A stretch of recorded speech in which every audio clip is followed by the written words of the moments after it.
এখন বাজে হচ্ছে সকাল 9টা। উঠেছি আমি অনেকক্ষণ আগে, কিন্তু তাও আবার শুয়েছিলাম। কালকে এত বেশি আমার পাটা ব্যথা করতে শুরু করে দিয়েছিল। 5:30 থেকে একদম 8:30 পৌনে 9টা পর্যন্ত রান্নাঘরে ছিলাম দাঁড়িয়ে। অতক্ষণ দাঁড়িয়ে থাকা অভ্যাস নেই, আর ব্যাক পেনের একটা প্রবলেম আছে, ওই জন্য আরও বেশি শরীরটা খারাপ করতে শুরু করে দিয়েছিলো। কোনো রকমের খাবারটা অর্ডার করেছিল, খাবার খেয়ে শুয়ে পড়েছিলাম।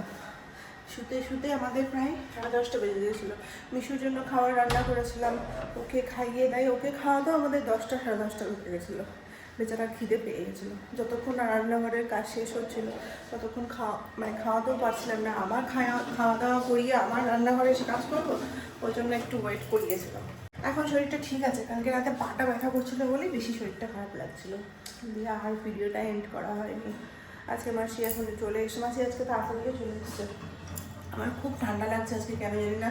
কালকে হয়তো শরীরটা খারাপ ছিল বলে হঠাৎ করে শরীরটা খারাপ করতে শুরু করে দিয়েছিল। যাই হোক, আজকে পরোটা হবে, পরোটার সাথে বেগুন ভাজা হবে, আর ডিম সেদ্ধ। আর দাঁড়াও, তোমাদেরকে পাটি সাপটাগুলো দেখাই। এখনই কেবলই টেবিলে ট্রান্সফার করলাম, এই যে এতটা হয়েছে। কালকে তো কেউই আমরা খাইনি, আজকে খাবে। কালকে তো খাইনি, মানে ঠান্ডা না হলে ভালো লাগে না, গরমও ভালো লাগে, কিন্তু আমার না প্রচণ্ড মিষ্টি লাগে ঠান্ডা গরম হয়ে গেলে। মিষ্টি জিনিসটা আরও বেশি, মানে ডবলের ওপর মিষ্টি লাগে। ওই জন্য টেস্ট করেও দেখিনি কেমন হয়েছে না হয়েছে। কালকে দুধ পুলি বানাবো বলে দুধের সাথে, মানে যেটা আমরা ডেলি পাই দুধ, সেটার সাথে আর একটা টেট্রা প্যাক অ্যাড করেছিলাম যে দুধ পুলি বানাবো বলে। কিন্তু তারপরে এটা শেষ করতে করতে আমাদের হয়ে গেছিলো হচ্ছে ওই 8টা 8:15 মতো। তারপরে এত দুধ থেকে আসলো। হ্যাঁ, আমি বুঝতে পারছি তুমি দেখছিলে এসে বলো, তো আমি ভাবছি যে মাসি হাড়ের দিকে ওভাবে তাকিয়ে আছে কেন। আমি তো কালকে গরম করে গেলাম, মাসি গরম করে যায় রোজ দুধ, তা হাফ হাড়ি ছিল, এতটা দুধ বেড়ে গেল কি করে। যা দুধ গরম টরম করে সমস্ত কিছুই রেখেছিলাম, কিন্তু কি করবো, আর করতে ইচ্ছে করলো না। করলে ভালো হতো, একবারে করাটা শেষ হয়ে যেত, আর নতুন করে করতে হতো না। দুধ পুরিটা আমি এবার বানাবোই, প্রথম তো কালকে একটু অত রাতে একটু ভয়ও পাচ্ছিলাম যদি এদিক ওদিক হয় তাহলে। ওদিকে ডিম সেদ্ধটা হলে পরোটাটা বানাতে শুরু করে দেবো।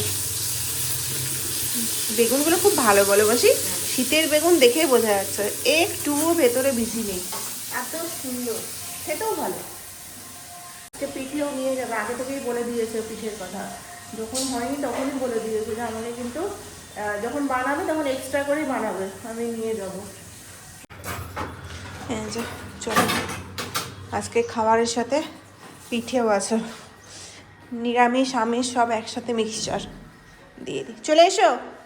এখন যদি পিঠে না দিই তাহলে আর খাওয়ার সময় পাবে না, একদম রাত্রেবেলা এসে তখন কীভাবে খাবে, তখন ভাত খাবে না পিঠে খাবে এসে।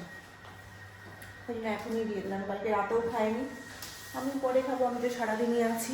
ও কিছুটা নিয়েও যাবে। মাসি কালোটা মেজে দিও, বুঝলে? হ্যাঁ, 10:05 বাজে, মিশু উঠে গেছে, মিশুকে খাওয়ানো হয়ে গেছে। আর যাবো হচ্ছে এই যে, আমিও রেডি হয়ে নিয়েছি, নিচে দিদিটাকে দেবো কিছুটা, আর ওখানে হচ্ছে পূজার বাড়িতে যাব। পূজার বাড়িতে একটা কাজ আছে, সেই কাজটার জন্য আজকে এরকমই আমি যেতাম ওকে পিঠাটা দিতে। ওটা কালকে রাতে ওকে বলিনি যে আমি পাটি সাপটা বানাচ্ছি, সারপ্রাইজ দিতাম। তার আগে আমাদের একটা প্ল্যান হয়ে গেছে, যার কারণে এখন যাচ্ছি। চলো চলো চলো চলো চলো, আরে চলো। তুমি দেখেছো? দেখো ওকে, দেখো কি করছে। এ মা, পয়সা দিয়ে কেনা রে ওটা। ফ্যান চালিয়েছিলাম ঘরটা শুকানোর জন্য, মিষ্টি এত দৌড়াদৌড়ি করছে। আমরা তো গেছিলাম পূজার বাড়িতে, ওখান থেকে চলে এসেছি হচ্ছে 10:30টার সময়, তাই না মাসি? 11টার সময় এসেছি, তাই আধা ঘন্টার মধ্যে গিয়েছিলাম। আমাদের একটা প্ল্যান হচ্ছে, জানি না সেটা সাকসেসফুল হবে কি না, কারণ খুব শর্ট টাইমের মধ্যে, মানে টাইট শিডিউল হয়ে গেছে, ওই জন্য এখনো মধ্যে প্ল্যানটা সাকসেসফুল হবে কিনা সেটা নিয়ে ডাউট আছে। করা হচ্ছে, মানে আজকালের একটা ব্যাপার হয়ে আছে। তো এই হচ্ছে ব্যাপার, এটার জন্যই গেছিলাম। আর পাটি সাপটাটা দেওয়ার ব্যাপার ছিল, প্রথমে তো হয়েছিল মিশুকে স্কুল পাঠাবো, তো স্কুল নিতে যখন যাব স্কুলে তখন আমি চলে যাব। তারপরে হঠাৎ করে রাত্রেবেলা ও ফোন করে বলে এরকম এরকম ব্যাপার, মানে ব্যাপারটা এখন আর বলছি না খুলে, পরে বলবো। তো যাই হোক, ওই প্ল্যানটার জন্যই গেছিলাম, গিয়ে পিঠাটা দিয়ে আসলাম। আর রান্না বান্না আমাদের আজকে কিছুই হয়নি, আর ইচ্ছে করছে না সেরকম কিছু খেতে। কি অবস্থা আমার শিখা বাসনের, আমাদের ঝুড়ি মেকে গেছে বাসনের চাপে, এত বেশি বাসন হচ্ছে। রান্না বান্না কিছুই হচ্ছে না, কিন্তু বাসন হচ্ছে।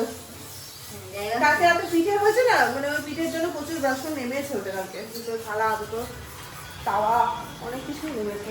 তার জিনিস করতে দেখো কি করছে, যুদ্ধটা না বাড়িতে থাকতে গেলে, কিছু বলতে গেলে, এই করতে গেলে একদম দৌড় মেরে বাড়িতে সব থেকে বেশি হচ্ছে দুটো কাজ হচ্ছে, সব থেকে বড় হয়।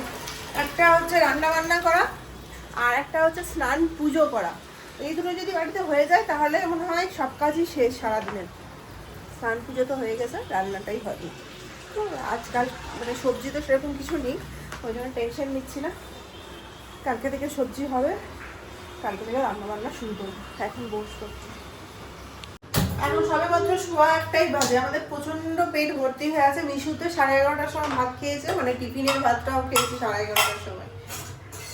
আর আমি তো পরোটা খেয়ে পেট ভর্তি, ওটা একটু দেরি করেই খাবো। মাসিকে বললাম আলু সিদ্ধটা রেখে দাও, বেগুনটা উঠিয়ে রেখে দিলাম। বেগুনটা এখন ভাজবো না, বেগুনটা আগে ভেজে নিতে গেলে আর খেতে পারবো না। মাসি তুমি কিসে নিয়ে যাবে পিঠে? দাও, জায়গা আছে? হ্যাঁ, জায়গা বার করে আমি দেবো। তুমি শুধু বাকি আছে, বাকি সবাইকে দিয়ে দিয়েছি। মাসিকে দেবো, তাহলে হয়ে যাবে।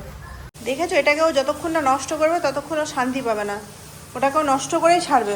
কেমন একটা চারিদিকটা অন্ধকার অন্ধকার লাগছে। 10:30 বাজে, আমরা একটু বাইরে বেরিয়েছিলাম, একটা কাজ ছিল, সেই কাজটা করে এসে আর ভিডিও করা হয়নি, কারণ যাওয়ার আগে একটু মনটা খারাপ হয়ে গেছিলো। তো কাজটা হয়েছে, এসে বাড়িতে এসছি, এসে পর এখন খাওয়ার দাওয়ার চাপিয়েছি।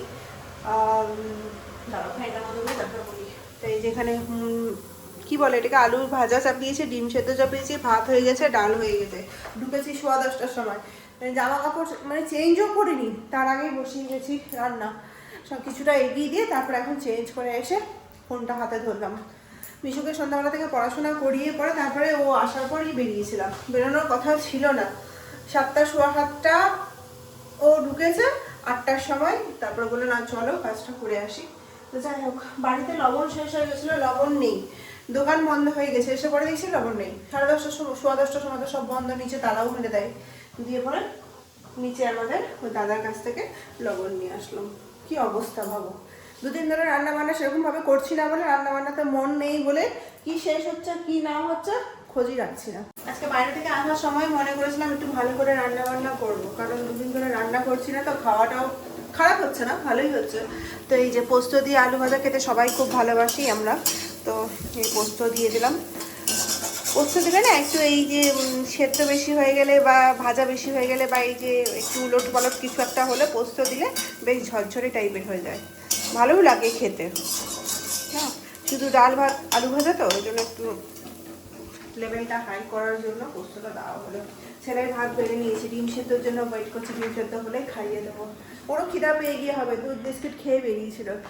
দুটো মাত্র বিস্কিট দিই, বেশি বিস্কিট দিই না।